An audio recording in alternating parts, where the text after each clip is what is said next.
friends. My name is Sernack and I'm a serial entrepreneur, 30 years in my own business, and I created a startup in Israel. So there you go. So it'll be fun to learn some of the points that we covered this morning in real life.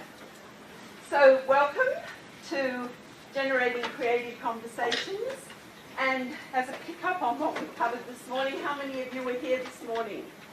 Yay! How do we bridge humanity, technology to achieve positive strategic change? That's pretty much what we do at Imagination through innovation, culture, leadership and coaching, and we're specialists in corporate learning. So you can see that I've got something up here that says explore and play, because you learn by playing and doing and making mistakes, with being contrary, provocative, and safely disruptive. Who resonates with those words? Yay, we've got disruptors here. To be creative, inventive and innovate, to collaborate across locations, geographies, internet, devices and demographics. So just quickly, with the person next to you, why is that important to you or not? So you've got 2 minutes. 2 minutes. Why is that important to you or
Why do you want to know about this? Yes. Because humanity is at stake. Yes, we're at a tipping point. We're at stake. Good. What else? We need better ideas. We need better ideas to solve some of those global challenges. Yes, what else? We have unhappy people stuck in very dull and boring jobs. We can solve and replace with more exciting ones. Wouldn't that be great? Thank you. More exciting jobs. Why else is it important to you? We have a lack of extraordinary thought at the moment. Yes, it's quite dull and conventional. Let me tell you that coming back to Australia, and especially moving to Melbourne after 6 years of living in Israel, the startup nation in the Middle East, it was a real culture shock because it is fairly conventional. How many of you have noticed that? Yeah. So where does a modern elder like me fit in? A girl who doesn't do football or sports. So you've got to play with that idea. Okay, so you know why it's important to be here. And it is really about how do you bridge humanity with all of this stuff going on. So you've heard today, those of you that weren't here this morning, exponential change, disruption, the 6 Ds, the tipping point. The internet is fundamentally addictive. How many other people here are addicted to their devices like me? Well, in a moment I'm going to ask you to turn them off. Oh my goodness.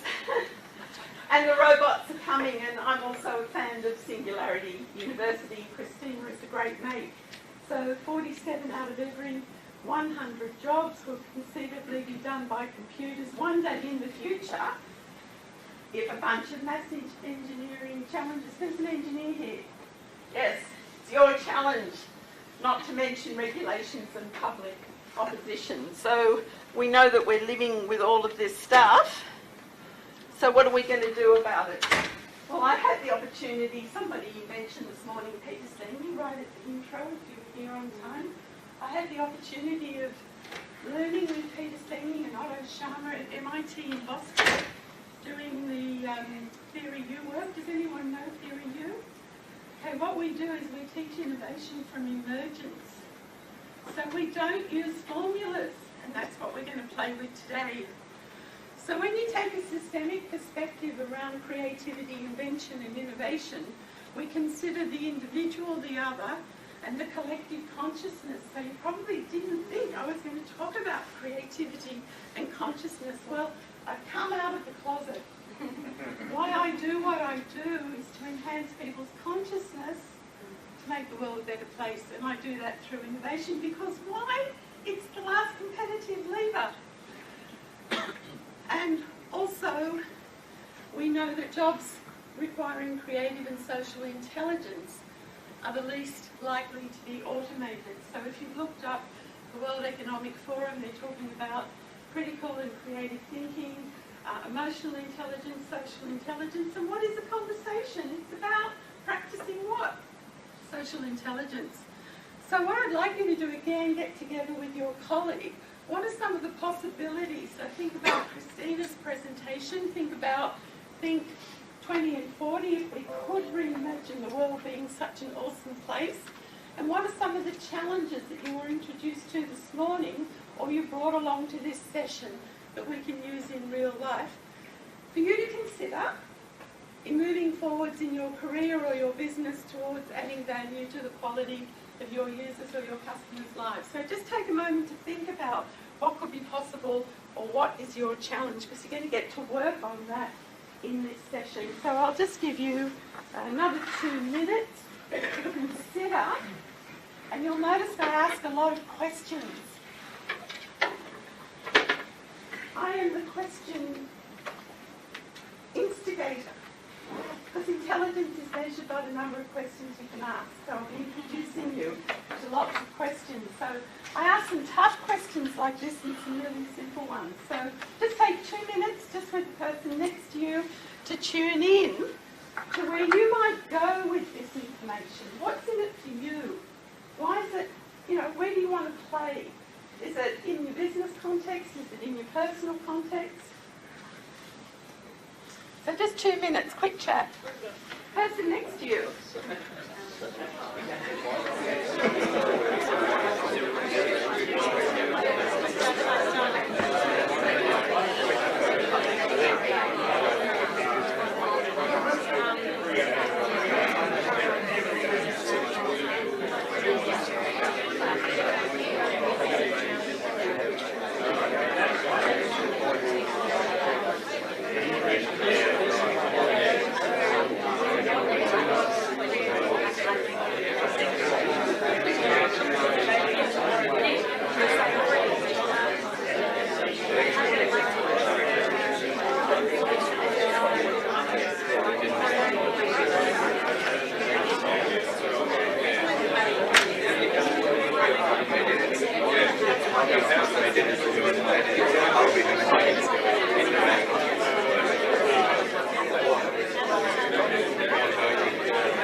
We're going to be doing a series of conversations and you'll be noticing a lot about how you're listening and how you're attending and how you're inquiring. So what are some of the things you noticed so far?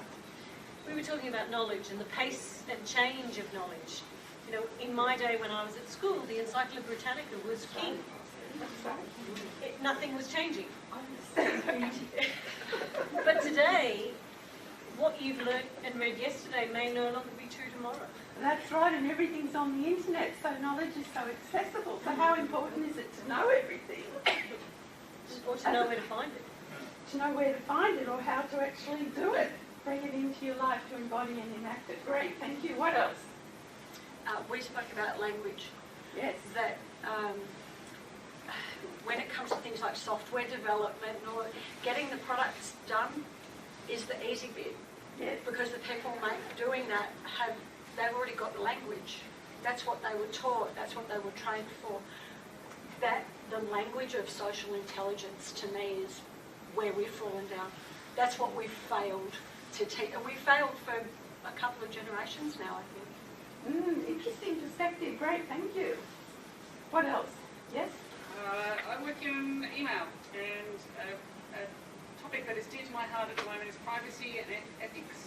People don't realise the value of the information that is stored in their email, and I want to use this as a lever to get people to start thinking about how they manage their privacy and what they're doing with it, and hopefully get other companies to start moving in a more ethical direction. Yeah, amazing. Who's seen The Hack on Netflix? If you haven't seen it, watch it. It's pretty scary. It's why so many of us will be exiting Facebook soon. So, anything else? Let's just take one more. One more from the back. Woohoo. Back row. Come on, girls. Oh, there we go. Be brave and bold. You heard that this morning. I think that a lot of us will probably be working on projects that will lead to displacing a lot of people from work, and those people will never be able to find work again. So it might, it's not today, tomorrow, the project's done, suppose the person doesn't have a job, but over time it will evolve to people who won't be able to re-enter the workforce and won't be able to upskill. Great. So there's lots of challenges and lots of possibilities out there ahead. So one of the things that I think it was Christina said is we need to reboot. What do you think she meant by that? Reboot. That we need to change the attitudes that we have about what makes meaningful work for people. Okay, so we need to change an attitude. What else might it mean? Reboot. Stop, think and change. Stop, think and change. Okay, so I want you to do something. I'm going to do a pattern interrupt. Yep. And I wanted to add something. yeah, please. I was, in general, Lost in the you ether. know, a lot of businesses are like, well, there's a problem to solve and that's it, but it's in that local context, it's they're not thinking on a global system scale. So it's just like, I'm making money, that's good, so we're all fine, right? It's like, well, Yeah, and the CEO is 3 years, and how much can I leave with? Yeah, funny about that. Welcome to my world. So great point, thank you. So what I'm going to ask you all to do now is we're going to reboot so we can actually be present and have our neurology work for us. So please stand up. We're going to do an instant reboot.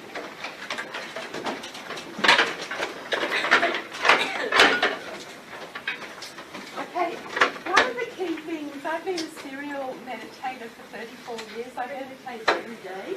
And what it's done after growing up in a very challenging and abusive childhood is that it's enabled me to actually manage my neurological state. And after 6 years of living in the Middle East, guess what you need to do is recover.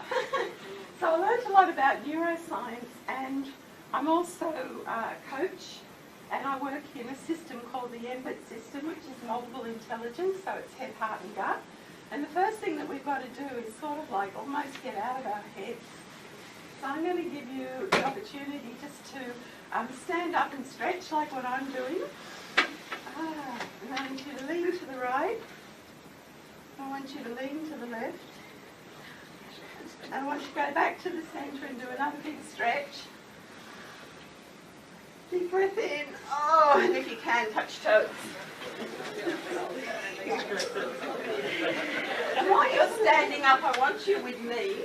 And see this little leprechaun. The last group I worked with actually gave me one of those to put on my desk because it was such a powerful learning process. Is that we're living with so much accelerated change, so we need to learn to be present.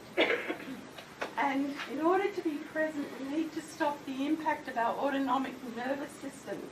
So how do you do that? You do it by breathing. So collectively, we're going to do 4 deep breaths. This is called rebooting. So 1, 2, 3.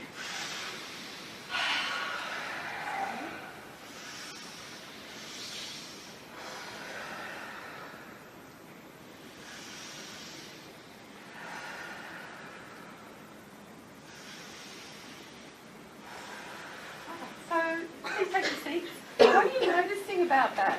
I'm lightheaded. Sorry? I'm lightheaded. Lightheaded, good. What else are you noticing? Had a busy morning. What else are you noticing? So we can just stop. We all sync in with each other. Well, we did. We all sync in with each other. We did chemical reframe. Yep. What else? Your heart rate goes down a little bit when you do the Yeah. exercises. It's to do with your parasympathetic and your other sympathetic nervous system. It actually stops you, enables you to get present. So one of the key things that we include in a coaching, leadership or learning program, now I run an 8-week intensive online course around the material I'm going to do in the next 20 minutes. I also run a 7-month intensive learning course. So I'm giving you, speed tips and speed learning sprints. So one of the most powerful things you can do when you're living in an environment with exponential change is to have strategies to pause, retreat, reflect and reboot. Now again, it sounds really simple, but how often in the day do you do that? And I'm going to put my slides onto SlideShare. So I'm actually going to ask you to put your devices away so that you can actually pay attention to the learning sprints that I'm going to take you through in this session. So it really covers a lot of space because somebody mentioned, we need to empty our minds, we need to pay attention to our mindsets. Now interestingly, how we think, and if we're not present, our mindsets take us into an automatic response that's really habitual, which drives our behaviour, which drives the results. How many of you want to improve the results that you're getting? Right. Now, interestingly, my ecosystem partner, Dr. Brett Richards, who is the inventor of the organisational growth indicator, the only tool in the world that measures a collective mindset. We're living in times where organisations actually have collective mindsets. They then impact on your ability to execute your strategy and your ability to perform. So the first thing that you need to do is to take responsibility for being present to your current mental state, your state and quality of mind, and the state and quality of mind in other people that you're interacting with. Why is that important? It all comes from the great work of Dr. Nick Udall. If you want to innovate, how many of you want to innovate? Guess what happens to me when I go to global conferences and I present on the people's side of innovation? They crucify me because they say innovation is a process. You follow these 10 steps and you will be innovating. How many of you are locked in that world? Business engineering, come on. I did my TQM training in the 90s. So what we're talking about is that our consciousness, which is why I got you to be present to do the stretching, deep breathing, and states and qualities of mind, create the space for creativity, which creates the space for innovation. So we are global specialists on the people side of innovation, and we teach people how to innovate through emergence. Pretty interesting place to play. Nick Udall's book, Riding the Creativity Roller Coaster, is just awesome. I've only just discovered it, and it's really amazing. So I'm just going to introduce you to some mindsets to play with before we go into our activity. It's taken me, I'm a bit of a slow learner, it's taken me about 5 years to make these so simple. So remember, I created my startup. I've got 30 years of experience in organisational learning and development. I relocate to the Middle East. Guess what happened? Nobody wanted to know anything about me and my knowledge, skills and experience.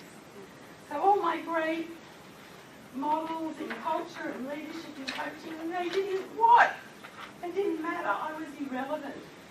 So if you want to be relevant going into the future, then you need to learn how to be, think and do things differently. And that's where we play at imagination.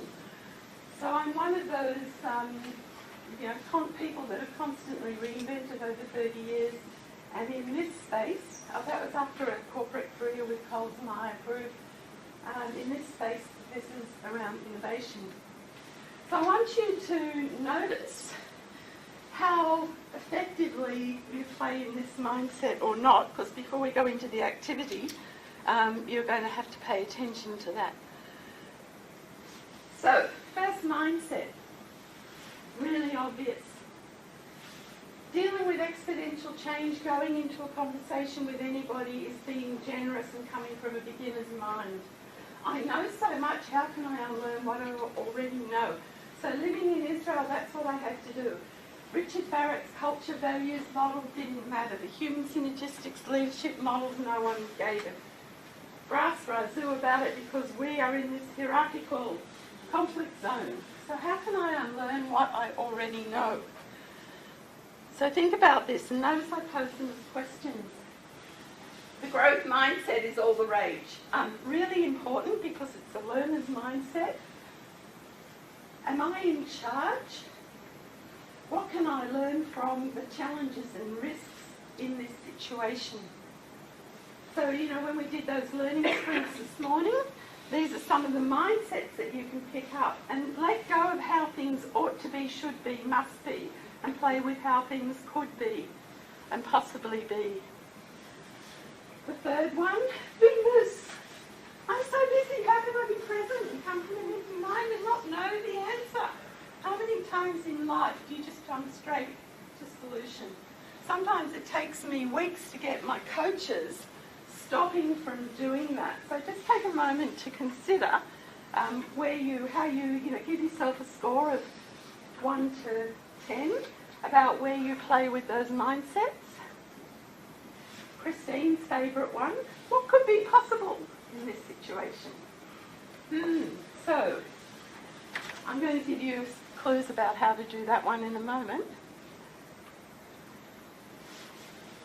I'm curious, I wonder how I or we can play with this idea. So you're going to get to practice this in real life in just a moment.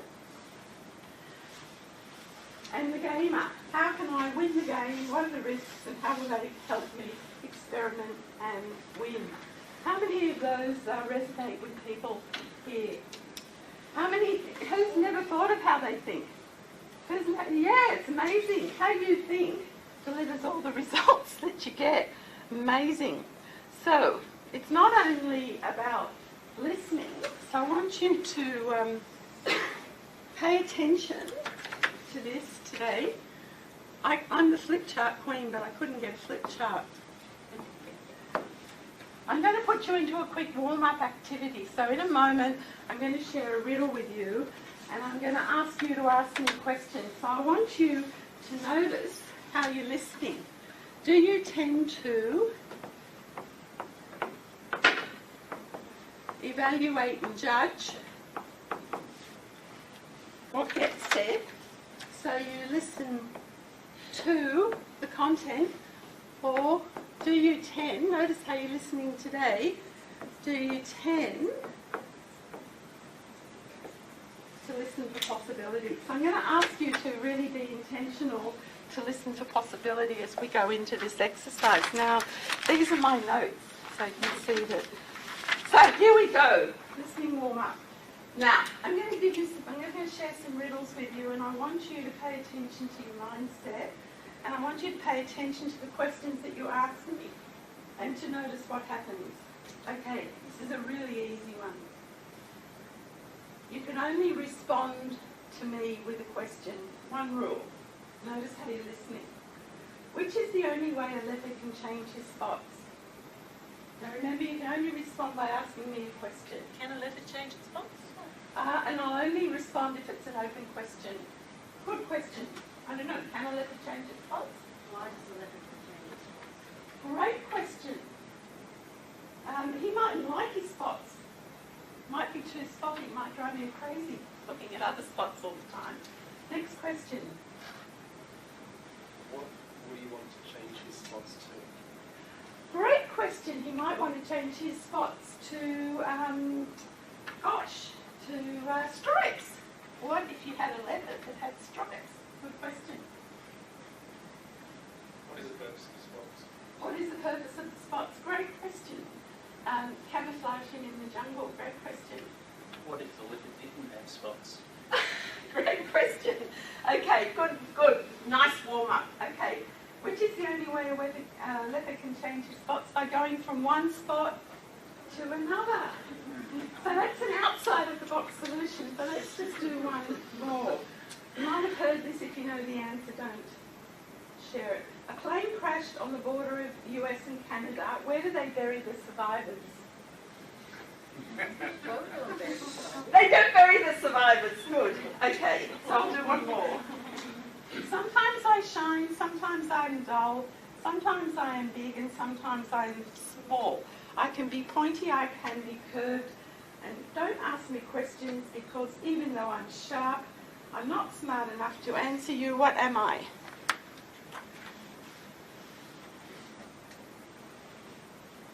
What did you just say? Okay, there's a big distinction which wasn't mentioned this morning between listening and hearing. So we're going to find that out when we go into our exercise. Good. Thank you. Good question. What sort of thing are you? What might you be? Good question. Thank you. Next question. What are you not? What am I not? Oh, I'm certainly not a television set. Great. Thank you. Next question. Am I alive? Ah, she's coming with the answer. That was one rule. We can only ask me questions. Am I alive? Actually, she did. It was a closed question. Open questions. Where might I see you? Ah, good question. In the kitchen. Come on, you can get this. Right. Hey, he got it, Raj. Okay. So one of the things you heard this morning was the first step in everything is a conversation. How many of you got that? Whether you're selling, whether you're designing a product or a service, it came up pretty strongly in all the presentations. If you want to develop a learning, collaborative or innovative team and culture, the first step is a conversation. So what do we do? And this is what I've been trying to get you to do, is to pay attention, be present. Be present. You cannot have a good conversation unless you're present. I'll explain more in a moment. Be intentional. Know what it is you're trying to achieve. Know your outcome. And then develop the skills. So I hope now you're paying attention and you're being intentional about where you wish to focus. And this is the basis for being agile. We're going to experiment, we're going to make mistakes and fail quickly to learn fast. Okay, you ready to play? So, how many of you are good design thinkers? Yeah. How many of you have done design thinking courses? Guess what they've left out? Conversation. They left out the conversation. They've taught you what? A process. So we talk about emergence, divergence and convergence. So what's missing from the design thinking methodology is the emergence space. So what I've done is I've developed a way of doing that through the work of Clayton Christensen. Who's heard of Clayton Christensen? He's the guru. So this is called the generative discovery cycle. So what we do is when we have a problem or an opportunity, we start with a description of the territory because we want to find out what the problem really is, because the problem in solving these big challenges is never, the problem that you start with is never the problem that you end up with. But we want to be able to define the problem. So if you think of it, here I am in the Middle East, I've got a big problem, no one wants to know me, all my years of knowledge, skills and experience, wasted. So what do? I go out into the environment and I spend a year studying the drivers of the Israeli innovation culture. What is it? I immerse myself in the startup entrepreneurial lifestyle and I go, what makes these people tick? What is it that creates their reality? They're number 10 now in the world in innovative countries. Guess where Australia is now? In the 20s. We're not there. Identify the causes of the current reality. So I was able to identify what the drivers were. And then be disruptive. So where can I play with this? What can I do about it? Actually debate. I debated endlessly with all these people that said, you weren't born here, you can't do this, you're a woman, you have no funding, you can't get funding because you've got no sponsor.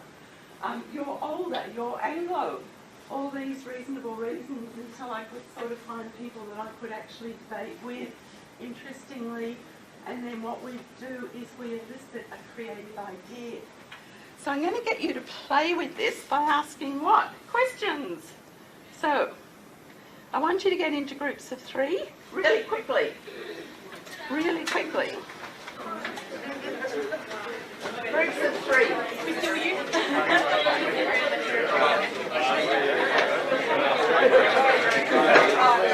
Remember, this is smart learning. This is experiential learning, making lots of mistakes, paying attention, being interviewed, warming up. You know about listening and inquiry. Groups of 3 or 4. Be flexible, be adaptive. Get to meet other people. Diversity.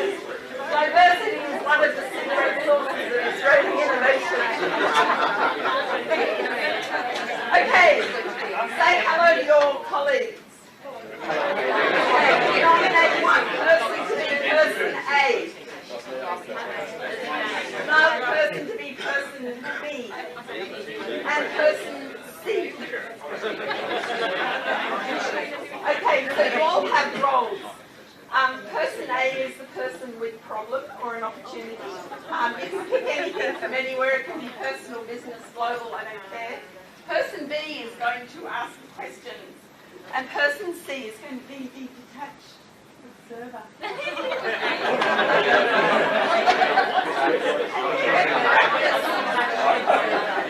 And then they're going to practice the mindset. And they're going to practice listening and really hearing what's being said. And at the end, they're going to give you feedback on how well you did this activity and what they think you might do differently. So observers, empty mind, possibility. What can I learn from this? I'm going to be curious. It's going to be really playful. Oh, you're going to see them take great risks. Okay. So what you're going to do is you're going to do, as I said, learning sprints. So we're going to sprint really fast. Now notice, from a neurological perspective, I have patterned these questions for you, and in order to give you a real treat, you've got a cheat sheet. So, person A, quickly, you've got 2 minutes to share your problem with the other 2 people in your triad. Person B, I want you to play with these questions, whatever works for you. Change them, don't ask closed questions, but start with who, what, when, where and why. And person C, listening and hearing from emergence in the realm of infinite possibility, where might they go with this? And time starts now. Only going to have 3 minutes. 4 rounds of 3 minutes.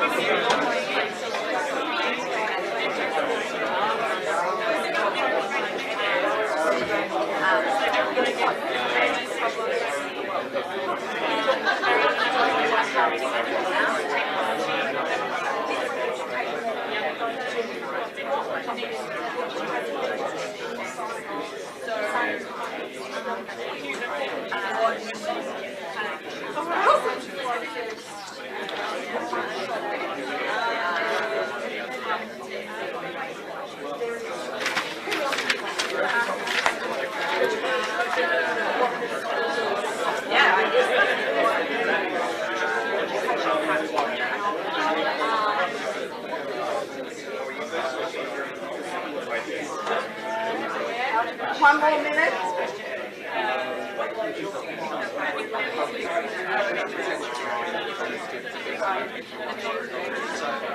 Okay, there we go.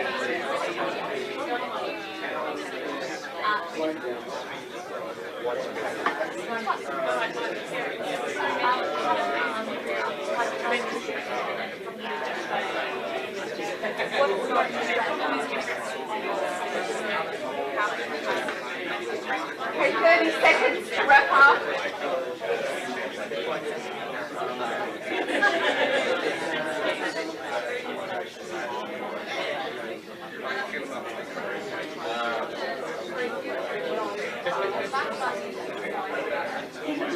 I don't like it.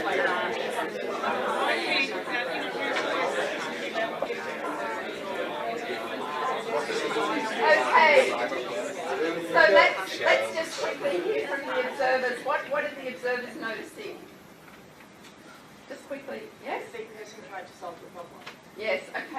how often do we do that? This is so you can pay attention to what works and what doesn't work. Pause, reflect, retreat, reboot. Yes, what did you notice? Assumptions which are not valid. Assumptions which are not valid. What else? Frustration. Sorry? Frustration. Frustration?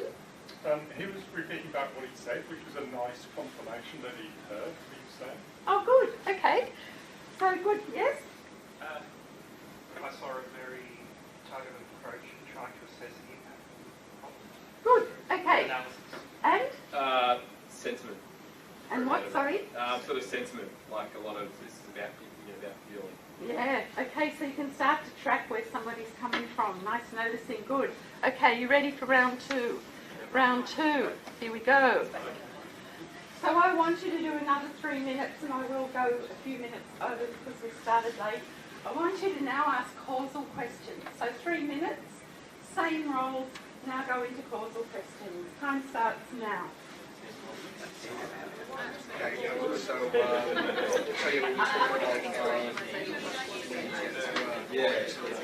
We got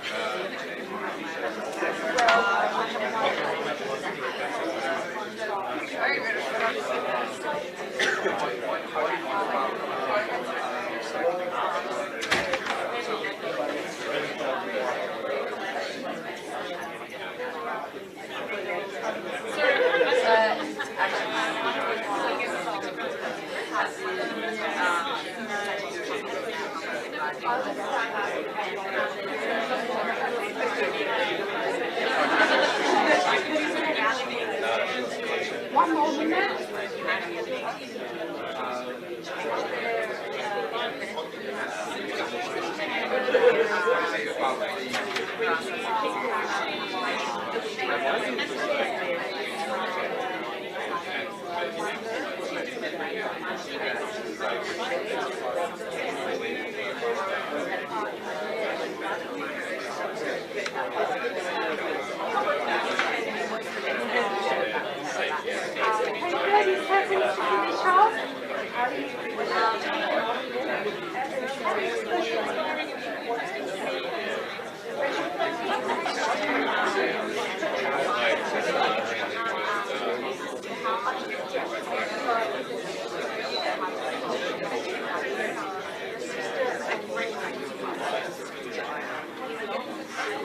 Okay, if you just want to wrap up, I'm now going to see, notice when you start asking questions how deeply people get engaged. Okay, so your questions are the new answers. So this is the most important flip chart or slide you'll ever see in your lives. It's actually adapted from Otto Sharma's work on Theory U. So I want you to notice, and I want the observer to give feedback to the group. Did you notice, in your own listening and in the listening that was going on in the group, were people listening from habits like, they were recombining their old opinions and judgments, like to fit in? Were people doing that? Were they listening from the outside so that they could actually differ and prove that they were right? We're really good at that in Australia. We're always disconfirming new data. It's called right, wrong, righteous, wrongous. Well, we're listening, we heard back here from empathy. This guy's really, did I really connect with this person emotionally and see through another person's eyes? That's how you build rapport. Or were you listening from source? What might source be? Well, it's the whole field, the whole system. Are you listening generatively from the future that's wanting to emerge? Maybe typo. So what Otto says is that when we can listen from the field, then we can connect to an emerging future and we can create shifts in ideas. And that's where cracks and openings to creativity come from. From a neurological perspective, if we have an open mind, we can access creativity. If we have an open heart, we can access compassion. If we have an open will where we're not trying to control what's going on, we can have courage. Innovation, startup entrepreneurship, exponential change all requires courage, bravery and boldness to flourish in the future. So these are the three keys. So just notice and quickly share back with the group around what your levels of listening were going on in that conversation. So I'm just going to give you just a quick minute to share and think about what you might do differently as we complete the final 2 phases. So just 2-minute quick share with groups.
Into the final 2 rounds. I want you now, what we've done up until now is we've built what we call a container. So you've got a little group, you're logically present, space is pretty safe, there's a reasonable level of trust, yeah, do you think? So we've got a container, and that's where conversations happen. So when the container's there, we call it a collective holding space.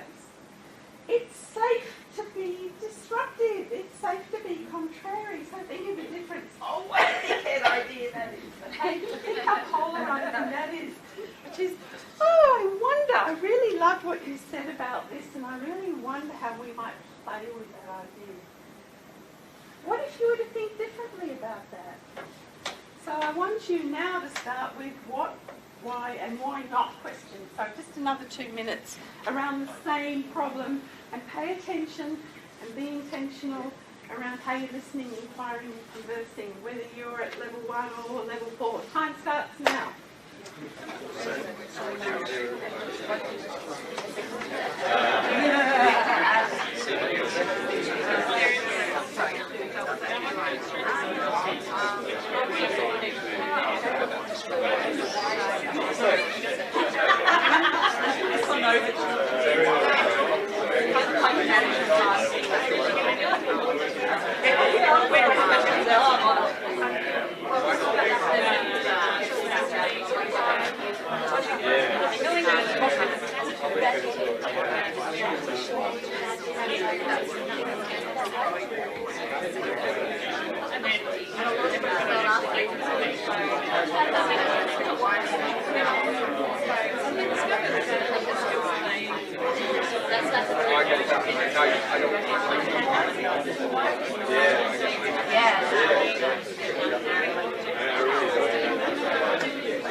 Now remember these are learning sprints. I spend about 45 minutes just just going through one of these segments with coaches on my coach program, so you're doing really well. How many of you have noticed the energy in the room?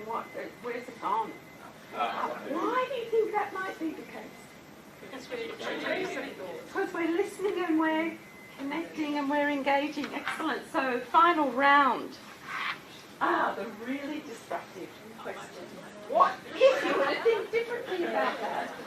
So I want you just 2 minutes to actually get to some kind of problem statement and then quickly compare that to where you started. So just 2 minutes to play with the what if and the how might we questions.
How many of you have noticed that the problem's a little bit different? You just see? So what is it that's different about the problem now? What are you noticing just quickly? Group debrief. Yes? The back? It's not the same problem we started with. Oh, isn't that amazing? So think about in life how you've got a problem and you jump straight to solution. And you come up with what? The wrong solution because it wasn't the problem you started with. Thank you. And? The original problem seems to be a lot deeper. Yes, that's the generative nature or the adaptive nature of the problem. If you want to know more about that, read the work of Ronald Hunt. That's great, thank you. What else did you notice? Clearer context and more measurable. More coherence. Out of chaos comes coherence. There's Catmull. Pixar #1 principle, you need chaos. I spent 5 years in chaos. Coherence. Sometimes it takes that long. What else did you notice over there? What about the impact of the provocative questions, the disruptive questions? What did you notice about those? Just on special term, I think that problems involving actual humans are harder to solve than technology or systems. Yeah, so just think about, thank you, think about how humans are going to complement machines. That's what we're there for. They're not going to take our jobs. We're going to make their jobs easier. And point? We actually found that we're leading into the next slide before being on that slide. And that some of the disruptive and the creative ideas were being posed as questions earlier that we could circle back on. Right. as we go further.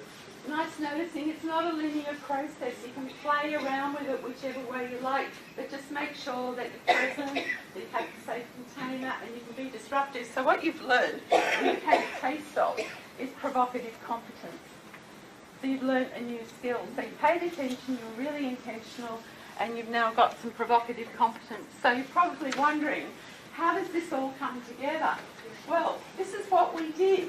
We connected as people. We explored by, explored new possibilities by asking disruptive questions and listening from the whole. We discovered, and over there especially, emerged creative insights and ideas by asking disruptive questions and listening from the whole. If we were going to go away now, which is probably where you spend most of your time, we would then diverge and converge. So we'd emerge. So we would then diverge and converge creative ideas to design into an innovative solution, and then we would deliver a commercial outcome. It all starts with consciousness, which is why I've got my lovely symbol in the beginning, and the ability to be present. And this is like the prequel to a lot of innovation processes and design thinking. And it's the vehicle certainly to get to the future. I have got a handout for you, and I just want to reiterate, take time out. Buy an app, a mindfulness app. Do anything just to take a minute to give yourself some retreat and reflection time. I've been known to go to India, to Mount Abu, and spend a week in silence. It's amazing what clarity and coherence you get by being in the empty space. So take a moment to consider, and maybe in your group, what 3 things will you think, talk about, or do differently as a result of my learning sprints in this session today. So just back in your groups, what are you going to do with it? Doesn't matter what you know, what matters is what you do. Where are you going to play in the future?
Okay, so if you just want to wrap up and thank your colleagues, please.